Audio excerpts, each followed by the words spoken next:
Hello students, आज अपने शुरू करते हैं चोल वंश।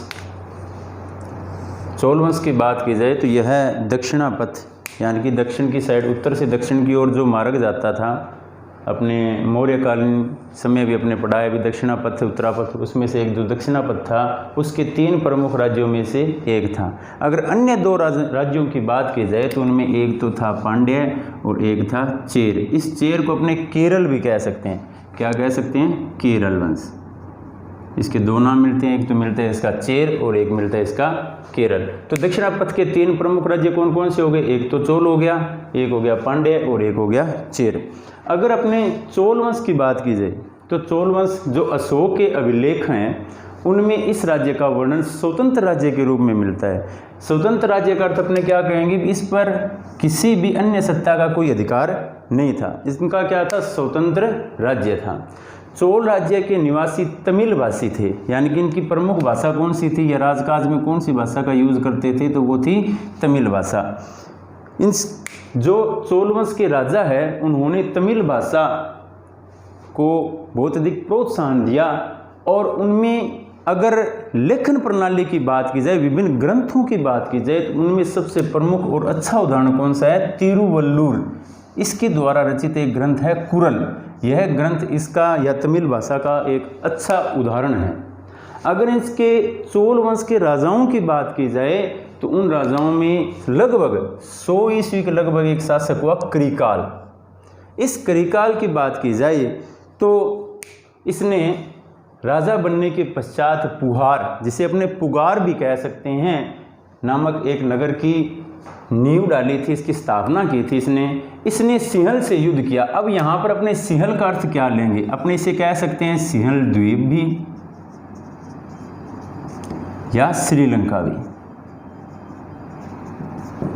सिंहल से युद्ध किया और युद्ध बंदियों से कावेरी नदी के किनारे 100 मील लंबे बांध का निर्माण करवाया था।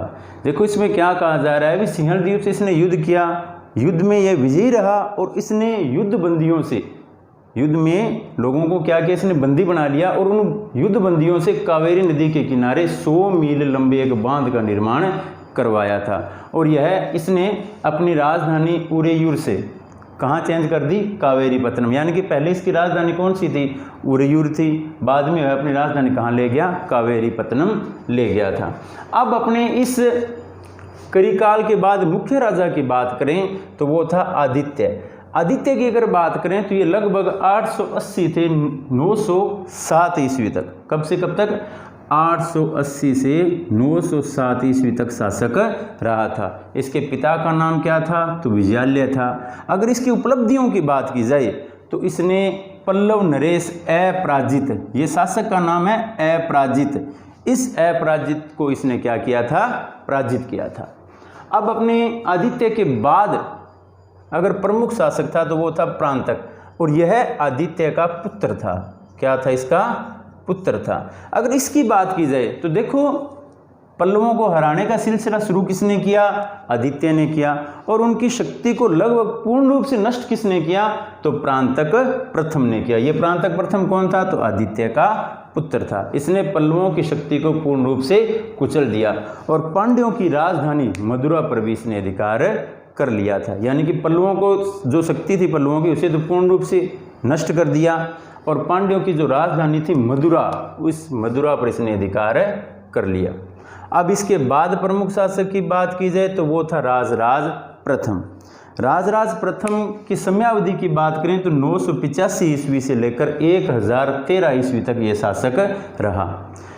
इसने मद्रास, मैसूर, कुर्ग, सिंहल द्वीप पर अधिकार किया और यानी कि दक्षिणी भारत के प्रमुख राज्य थे, जैसे कुर्ग है, मैसूर है, मद्रास है, सिंहल द्वीप है, ये क्या थे? दक्षिणी भारत के प्रमुख राज्य थे।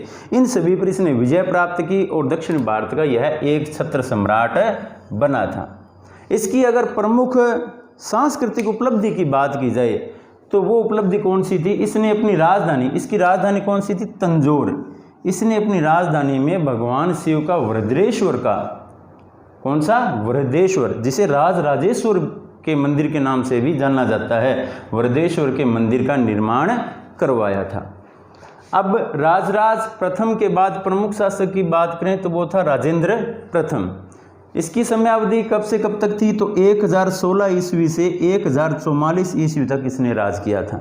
इसके पास शक्तिशाली नौसेना थी। अब नौसेना होगी तो इसका अर्थ है इसने समुद्र में स्थित जो द्वीप हैं या समुद्र से पार, जैसे अपने उस समय द्वीपांतर कहा जाता था, यानी समुद्र पर भारतीय जो प्रदेश उन्हें द्वीपांतर, तो उन प्रदेशों पर भी विजय प्राप्त की थी। इस नौसेना की सहायता से इसने पेंगू, मर्तबान, अंडमान और निकोबार इन क्षेत्रों पर भी विजय प्राप्त की थी। इसने बंगाल शासक महिपाल से युद्ध किया। देखो उस समय बंगाल की और पाल जो शासक थे उनका आधिपत्य था, तो उन पाल शासकों में इसने किसको पराजित किया था, किससे युद्ध किया, वह था महिपाल। इसकी सेनाएं बंगाल और मगध होती हुई गंगा तक पहुंच गई थी। कहां तक पहुंची, गंगा तक पहुंच गई। तो इस उपलब्धि के उपलक्ष्य में इसने, यानी कि इसकी सेनाएं देखो दक्षिणी भारत से कहां तक पहुंच गई, पूर्व की ओर गंगा तक पहुंच गई। तो इसने इस अवसर पर कौन सी उपाधि धारण की, गंगे कोंड की उपाधि धारण। राजेंद्र प्रथम के बाद राजाधिराज शासक बना। चोलों में अपने मुख्य राजाओं की बात चल रही है, उसमें देखो राजेंद्र प्रथम के बाद शासक कौन बना, राजाधिराज। कब से कब तक रहा, तो 1044 से 1054 ईस्वी तक यह शासक रहा। यह चालुक्य शासक सोमेश्वर से कोप्पम के युद्ध में पराजित हुआ और मारा गया। देखो इसके समय एक प्रमुख युद्ध हुआ। युद्ध कौन सा था, कोप्पम का युद्ध। इस युद्ध में इसके सामने चालुक्य शासक सोमेश्वर था। इस युद्ध में राजाधिराज हार गया, पराजित हुआ और अंत में मारा गया।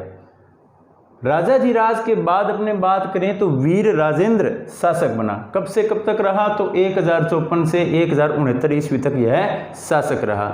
इसने कुंडल संगमम, देखो यहां चालुक्यों से युद्ध प्रारंभ हो गए इसके राजाधिराज से। राजाधिराज युद्ध में मारा गया, कोप्पम के युद्ध में वीर राजेंद्र ने। लेकिन वीर राजेंद्र ने क्या किया, कुंडल संगमम के युद्ध में चालुक्यों को पराजित किया और अपनी जो राजाधिराज की पिछली हार थी उस हार का बदला ले लिया। राजेंद्र के बाद चोलों में उत्तराधिकार के लिए युद्ध छिड़ गया।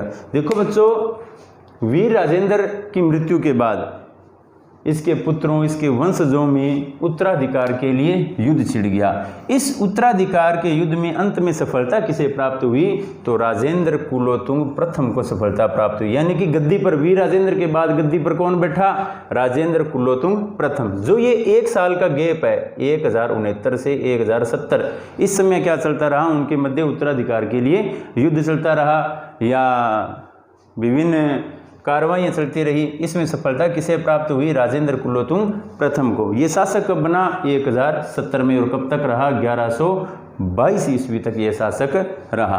अगर राजेंद्र कुलोतुंग प्रथम की बात की जाए तो इसकी माँ तो चोल राजकुमारी थी और इसके पिता कौन थे, तो इसके पिता चालुक्य राज्य का स्वामी था, चालुक्य राज्य के स्वामी थे। तो देखो यहाँ पर चोल भी मिक्स हो गए और यहाँ पर चालुक्य, यानी कि राजेंद्र कुलोतुंग प्रथम में चोल राज्य का खून भी था और चालुक्य राज्य का खून भी बह रहा था। इसी प्रकार इसने, राजेंद्र कुलोतुंग प्रथम ने एक नए वंश की नींव डाली जिसे चालुक्य चोल वंश के नाम से जाना गया। तो इस प्रकार बच्चों अपने चोल वंश कंप्लीट कर चुके हैं। इनमें मुख्य राजाओं के बारे में आप लोगों को मैं बता चुका हूँ। आप इसे 2-3 बार कवर करें, लर्न करें, अपनी बुक से भी इनको लर्न करें। Thank you.